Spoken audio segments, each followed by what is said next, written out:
Cuteva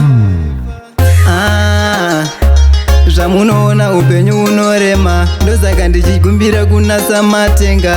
Handina chekubata, ndinokumbira kwamuri musi 2025 vape vari bisi kubata mshonga, kuenda kung'anga kundoromba, tek neni kuda kunditsinga.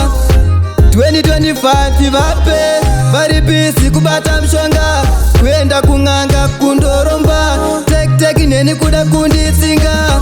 Chiona Mwari nzira dzangu aopena, kana aineni handina chandinoona. Ivo vari bizi kubata makona, ini ndichinamata ndiri pachikona. Vavengi avo ndatovaona ndina yenzo, tokanda munyengetero, vachikanda mushonga tokanda mteuro, vachikanda mushonga tokanda mteuro. 2025 vape vari bisi kubata mshonga, kuenda kung'anga kundoromba, tek neni kuda kunditsinga. 2025 vape vari bisi kubata mshonga, kuenda kung'anga kundoromba, tek neni kuda kunditsinga.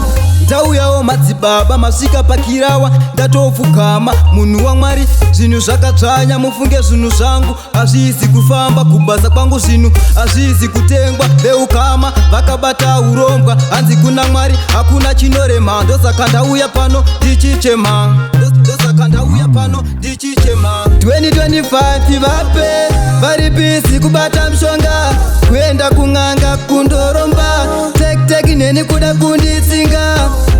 2025 vape vari bisi kubata mshonga, kuenda kung'anga kundoromba, tek neni kuda kunditsinga.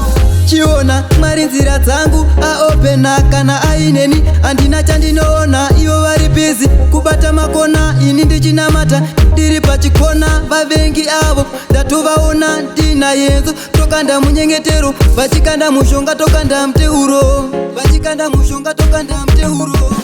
2025 vape vari bisi kubata mshonga, kuenda kung'anga kundoromba, tek neni kuda kunditsinga.